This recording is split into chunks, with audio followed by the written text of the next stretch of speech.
Hey Virgo, welcome to Dark Eve Tarot. I am Eve, and we're gonna get you a dark water trench shadow reading. Alright, so we're gonna look at what shadow aspect is hiding in the deep dark water in that trench. We're gonna look at what is blocking you from seeing that aspect of you. And we're going to look at how it shows up in your life.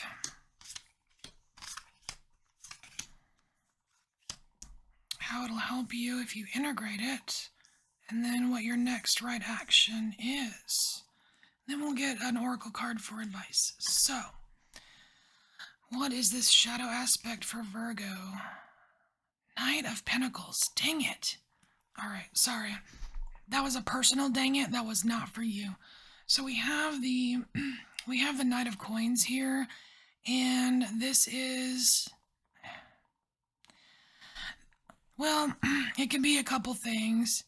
First off, it can be a card of laziness, like not going anywhere. The Knight of Coins is the slowest knight in the tarot.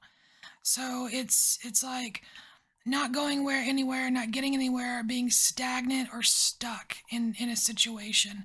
It's something that it almost feels like it hasn't had movement in a while. And look, this Nine of Coins has a white flag. That's two things. One, it's surrendering, right? It's like it's a message for you that there's something that you need to kind of loosen your grip on and surrender, go with the flow, release control of, right? But also it's a message of giving up. So I don't know which, I guess it depends on who it is, which Virgos are watching here, but there's a couple different ways this shadow can go. So it's either about the need to loosen your grip on something, or it's about giving up. Giving up on something that you're not supposed to give up on. Alright, Virgo. This right here is what's blocking you from actually seeing this properly. What is blocking you? Strength. Okay, so what I'm noticing just between these two cards here, Virgo, is that the first one, eyes are closed. Their eyes are closed. It's like they're refusing to see something, right? And it's the shadow, right? Refusing to see some part of your shadow. And here it's like this. Where is she looking? She's looking off in the distance. She's distracted. And it's almost like, Virgo, like you are distracting yourself with things and you're not realizing that your hand is awfully close to that lion's open mouth. It's almost, you know what it feels like? This Virgo, this feels like you doing, it's like robotic. It's like she seems robotic, like she's just doing it because she's supposed to do it, but she's not feeling it. She's not loving it. And it's weird. It's like a fake strength. It's not, this strength doesn't feel real. The only strength I see present in this card, just right now in this reading, is the strength to carry on even though you don't want to carry that thing on. You know what I mean? It's like going through the motions.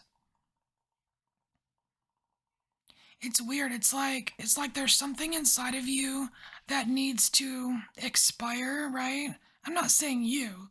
I'm just saying there's something that either needs to be let go of or resolved or something, and it's like you're too tired to do it, or I don't know. I mean, it doesn't feel great.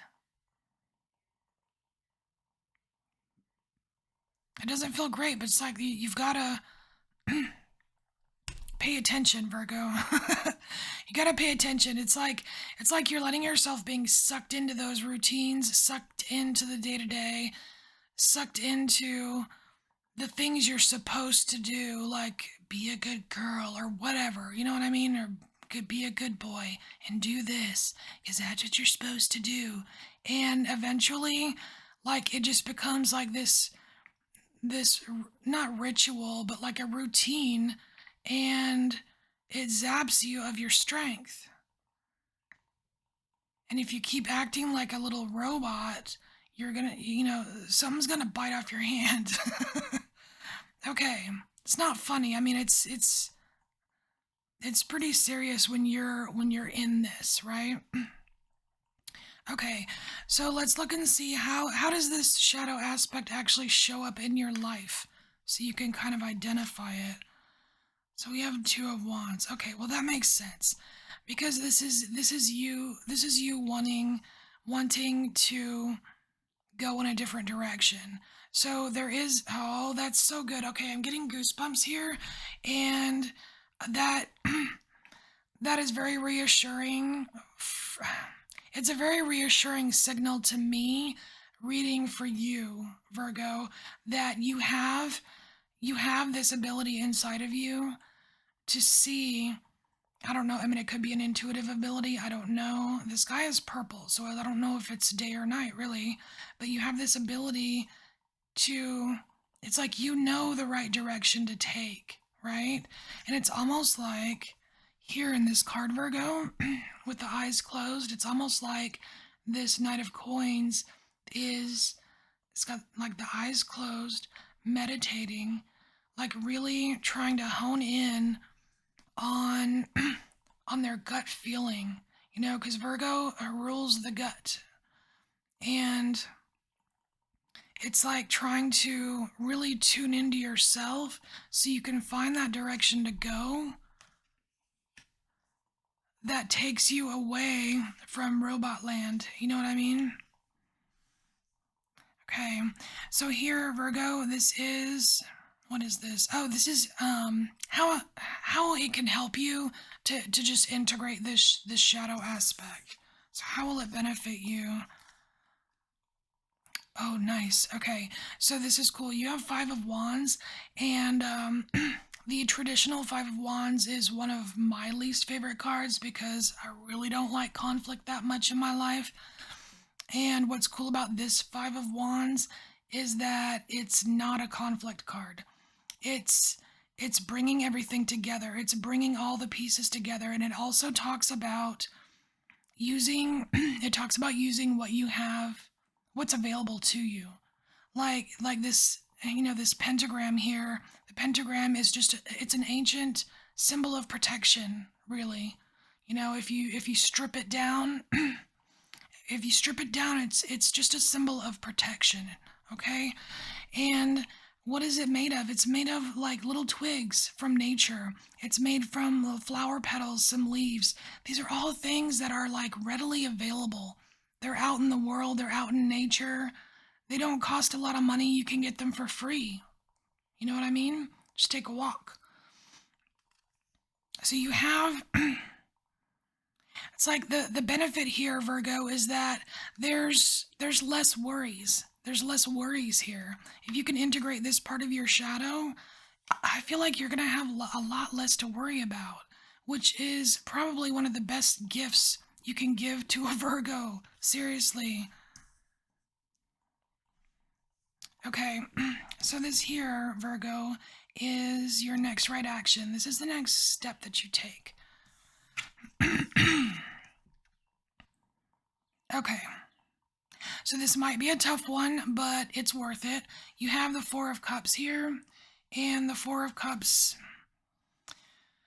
is basically talking about this white flag here, but the surrender part. It's like you have to surrender to the emotions of it. You can't avoid the emotions that are involved with this. You can't be super clinical about it. I know, Virgo, sometimes, when things get a little rough on the emotional side, it's like you have this ability to just kind of um, freeze up.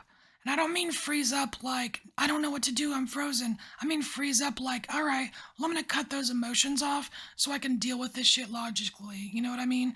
It's like you get a little bit more, you tap into that cold, calculated Virgo energy because you don't want to deal with some of the more difficult emotions. And here, this is you sitting in it. This is you sitting amongst those difficult emotions, and some of them could very well be anger, things that just piss you off.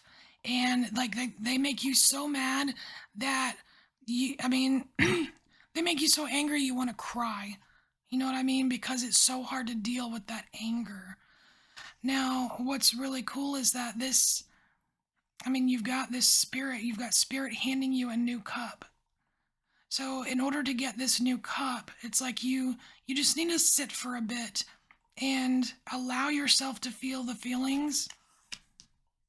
Because once you feel the feelings, it's like then you feel them and then they can dissipate. If you don't ever feel them, if you just bury them down, they're going to stay there and they're going to fester. So really your first step is to just allow yourself to feel it. You know what I mean? So we're gonna get you a Wild Unknown Alchemy card, and just for some advice. Just for some advice for Virgo. Advice for Virgo. I just got this deck recently. It's really cool. It's awkward to shuffle, but the big circle ones are awkward to shuffle too.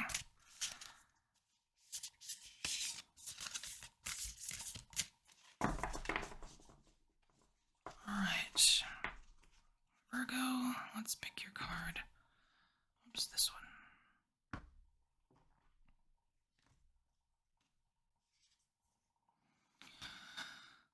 Oh.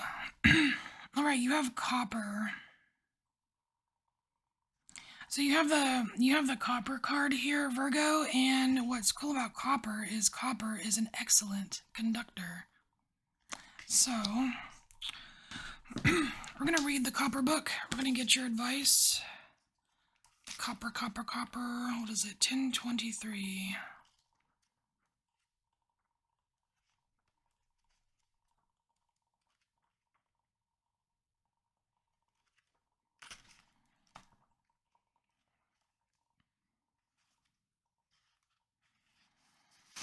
All right, Virgo. It says here that the Eris copper card is about fertility, the womb, and Venus. It says in ancient times on an island called Cyprus, copper was mined extensively to make vessels and tools. This island is the same fertile ground of Aphrodite, the goddess associated with the planet Venus in the forces of love, pleasure, and fertility. Such is the magic of copper. This golden-hued metal elicits delight and mystique, even a sense of awe. The copper card marks the arrival of Eros into the laboratory. It is likely the alchemist has been hard at work for too long.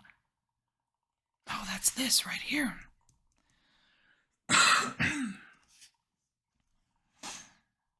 Okay, so it's likely the alchemist has been hard at work for too long, prioritizing scholarly pursuits over sensual pleasure, allowing yourself to feel the feelings.